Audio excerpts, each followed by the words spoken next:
Hello and welcome back everyone to yet another lesson in web development.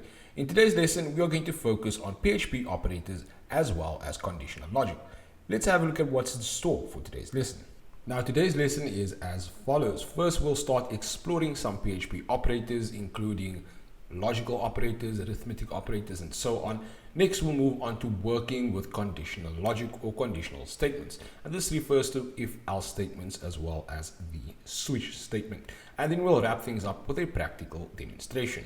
So without further ado, let's dive right in and start unpacking our very first topic, PHP operators. First of all, what exactly are operators? Well, operators are used to perform operations on variables and values. PHP divides the operators into various groups. Let's take a look at the different operator types. Now, there are several different operator types. There is arithmetic operators, there are assignment operators, there are also comparison operators, as well as logical operators. Let's distinguish between how they differ. Let's start off by looking at arithmetic operators. The PHP arithmetic operator is used with numeric values to perform common arithmetical operations such as addition, subtraction, multiplication, division, and so on. And here we have a very basic and simple example of creating two variables x and y with the value 20 and 10 respectively. We then echo out this variable, and this is what our output looks like. So here we've performed addition by adding x to y, thus we get the result of 30. Now here is a very comprehensive list of the different arithmetic operators, and this can be found at w3schools.com, which is a brilliant resource if you actually want to play around with the different arithmetic operators. Now I'm not going to dive into every single one of them as we go along, but I wanted to make this list visible to you in the event that you like to pause and have a look at what each one does. You'll notice that we have addition, subtraction, multiplication, division, and so on. And this holds true for all the other operators, where I will be making the different lists available. Excellent. Now let's move on to the assignment operator. The PHP assignment operator is used with numeric values to write a value to a variable, otherwise known as assigning a variable. We've seen this quite a bit through a couple of our examples where we've actually assigned a value to a variable. In this very simple example, we have a variable called x and we are assigning a value of hello world. We do so by using a single equal sign. This is how we assign a value.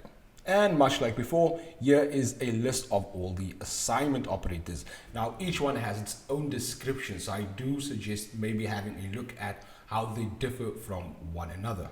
And next up, we have the comparison operators. The PHP comparison operators are used to compare two values, such as a number or a string. And in our example over here, we've got a couple of values to work with. Now, all we are doing is we're just comparing two values to get a true or false value at the end of the day. So at the top over here, we've got 5 different variables, num1 up until num5. Notice that num5 has a value of 30, but this is in quotation marks. And the reason for this is because this is actually a string and not an integer. And this is where we actually echo var dump every single value. So the best way to think about this is that when we use the double equal sign, we are testing to see if num1 is equal to num2. If we have a look at the variables we created at the top, num1 is equal to 10, where num2 is equal to 20. Therefore, this will return false. That's one thing to keep in mind when it comes to comparison operators. You are always trying to return either a true or a false value. And this is what the output would look like for the rest of them. Let's have a look at the second one, where we call echo var dump on num1 and num3. So the question we are posing here is we are actually asking, is num1 less than num3? So if we have a look at our variables, num1 is 10 and num3 is 15. So therefore this will return true. Why? Because num1 is actually less than num3. And much like before, here is a list of the comparison operators from W3 Schools. So if you'd like to, take a moment, pause the video over here and have a look at some of these examples. And finally, we also have logical operators. The logical operators are used to combine conditional statements. This is used often when we want to use switch statements or loop statements, for example. And here is an example. This one is going to be slightly tricky. In our first example over here, we have an if statement. So we've got two variables, num1. We've got another variable, num2, with a value of 10 and 3 respectively. And in our if statement, we are actually asking if num1 is equal to 10 and num2 is equal to 3, then echo hello world. And this is what the output would look like. So this evaluates to true because our AND logical operator, remember the operator here, the logical operator here is the AND statement or the AND keyword. So for this statement to default to true, both conditions must be met. Num1 must be equal to 10 and num2 must be equal to 3. And we know this is the case because at the top where we created our variables, this is exactly the case. So therefore, this defaults to true and hello world is printed. Let's have a look at another example. In this example, we are using the OR keyword. Okay, so this is what the output looks like, where we get a value of at least one condition is true. How this is different from the previous example is that instead of using the AND keyword, the OR keyword expects that at least one of the conditions must be true. That is to say, if num1 is greater than 10, do something. Or if that is false and this one is true, which is if num2 is less than or equal to 8, then print at least one condition is true. And this defaults to true, thus the statement is successfully printed. And this is the list for all logical operators. Finally, this brings us to the end of all operators. So again, if you do want to take a moment, pause the video over here and have a look at the results or the descriptions for these operators, then feel free to do so. Wonderful. Now let's move on to the next topic for today, which is the use of conditional statements. So first of all, what exactly are conditional statements? Conditional statements are used to perform different actions based on different conditions. Very often you want to write code, you want to perform different actions for different conditions. You can use conditional statements to achieve this. Now, generally speaking, there are 4 different types of conditional statements. We have the if statement, we have the else statement, we have the else if, and then finally we have the switch statement. Let's have a look at this in greater detail. Now, the if statement is fairly simple to understand. This essentially just executes some code if a condition is true. We saw this in an early example when we were working with operators. And here is some pseudocode to better understand how the if statement works. So we start off by saying if, we then supply the condition that we want to be met in parentheses, and then we open a curly brace and we pass in some code that we want to execute if the condition is true, and then we close off that curly brace. Very, very easy to understand, right? And next we have the else statement, which executes some code if a condition is true and another code if the condition is false. So the best way to think about it is like this. Let's have a look at some pseudocode. Now, we've got an if condition, and we are essentially saying that if this condition is true, then execute this code. Else, if the condition is not true, if this condition is not met and it defaults to false, then run whatever is in the else block of code. So the idea here, again, in summary, is that if one condition is not true, move to the next block and test for something else and then run this code. Now, in the event that you have multiple conditions, you tend to use the else if statement. So this executes different codes for more than 2 conditions. So let's take a look at an example. Now, we've got an if condition, and if this condition is not met, it's going to evaluate the next statement. And then if that condition under the else if block is true, then it's going to run that code. Else, if none of these conditions are going to met, it's going to default to the block of code with else, and it will execute that code instead. One thing to note about the else if statement is that if you have several else ifs, it's going to run through them consecutively in a linear fashion until it finds a condition that is met. Again, if that condition is not met, it's going to default to the else statement. Now, lastly, we have the switch statement. Now, the switch statement is not something you'll see very often, but it can be used, and it is quite powerful. If you want to select one of many blocks of code to be executed, use the switch statement. The switch statement is used to avoid long blocks of code that you would otherwise find in if, else, and else statement code blocks. And here is an example. Now, in this example, we kick off by stating switch. With the keyword switch, we then pass in a parameter of n, and then we open our curly brace and we provide the first case. So the first case says that if n is equal to label 1, then execute this piece of code and then break out. Otherwise, if that is not the case and n is equal to label 2, then execute that block of code, and so on and so on. Pretty much like an if-else statement. The difference here is we also have a default block of code which serves much the same purpose as an else statement. So as you can see, you would tend to use a switch statement, and I would say, this is my opinion actually, that when you have a certain amount of known condition and outcomes, that tends to be the real reason why you would use a switch statement. Wonderful. Now let's take everything that we just learned and let's start coding. Now for today's session, I thought I'd keep it quite nimble, but yet at the same time, I want to make this fun. So what we're going to do is we're going to combine the use of operators and if and else statements as well as associative arrays. So hang in there because this one might be a bit tricky, but I think you'd find some value in today's practical demonstration. Now, first things first, always ensure that your XAMPP control panel is active and running. That is to say your Apache server and MySQL database. Again, not so much your SQL database, but you really want to ensure that your Apache server is running. Great. So to get started, I'm simply just going to save this file. So I will say save as. Under my htdocs, under C drive XAMPP, htdocs, I'm going to create a script called l5.php. I'll save this and I can open up with my PHP tags. For this demonstration, I'm not necessarily going to be using any sort of HTML code because again, I want to keep it light, nimble, and simple. So first things first, I'm going to create a salaries array. So this one is going to be called salaries. And this is equal to an array. Let's actually just remove this, an array. And in this array, we are going to have the value Peter. Because we are using an associative array, it's quite important that we use strings as our indexes. Then I'll use my fat arrow. And because I'm going to be working with numerics and operators over here, I need to make sure that I'm using numerics and not a $sign in terms of salaries, okay? Because that would be a string.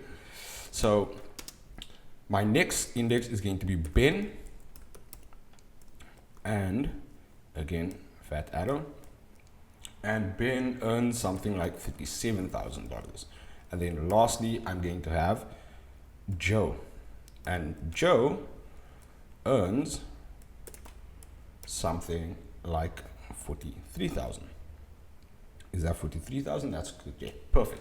So we've got 20,000 that Peter earns. We've got Ben earning 37,000, and we have Joe earning 43,000. So I'll just close this off, hop onto a new line, and I'm going to create my first if statement. So again, because I'm working with conditional logic, in this parentheses over here, I need to specify the condition that I want to be satisfied or met. And in this case, I'm going to go with if salaries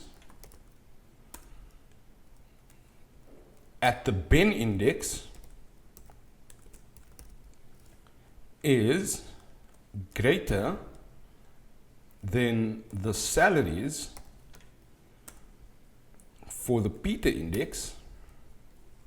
And again, I'm going to take a moment to explain what's going on over here. Then do something, but I don't want it to be this simple. I also want to compare Ben's salary to Joe's salary for this condition. And then what I'll do is I'll use the AND operator, okay? And then I'll say, again, salaries. Also, if Ben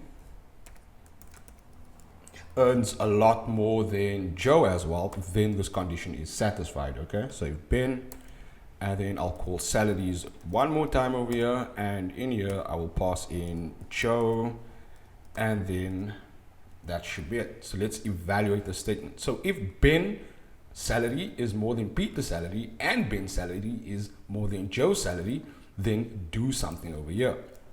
So here I need to enter the code that I want to be executed if this condition is satisfied. So let's say something simple like echo Ben earns the highest salary, and then we'll keep it as that.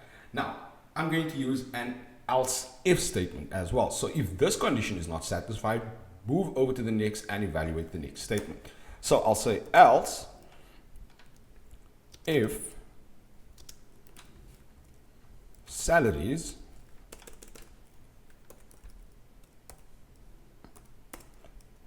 for Joe is, let's just get this correct, Joe is greater than the salary of Peter, let's just get this right, is greater than the salary of Peter, and because I'm using an operator here, remember I'm testing for two conditions that need to be satisfied with my else if, and I'll say and the salaries for Joe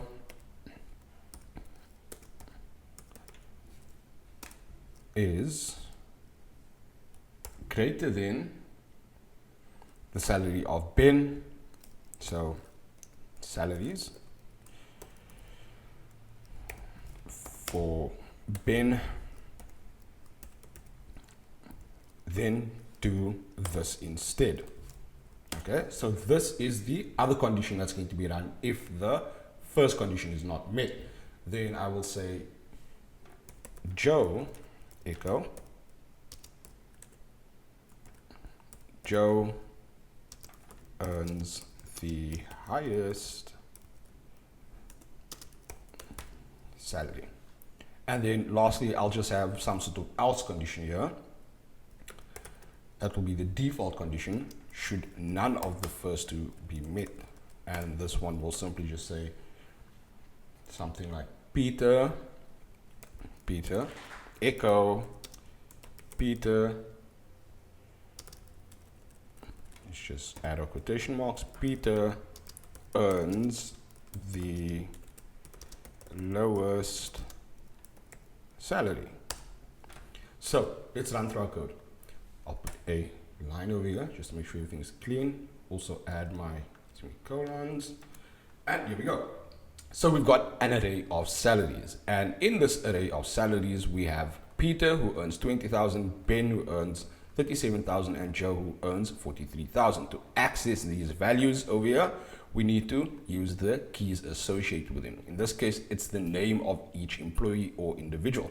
So if the salaries array, if Ben earns more than Peter, this is the more than sign, or greater than sign. If Ben earns more than Peter and he earns more than Joe, then Ben obviously earns the highest salary. Likewise, if Joe earns more than Peter and Joe earns more than Ben, then Joe earns the highest salary. Otherwise, Peter earns the lowest salary, and we can actually see that is the case with 20,000 over here. So let's save this, cross our fingers, and hope our code works just fine. So I'm going to local host l5.php.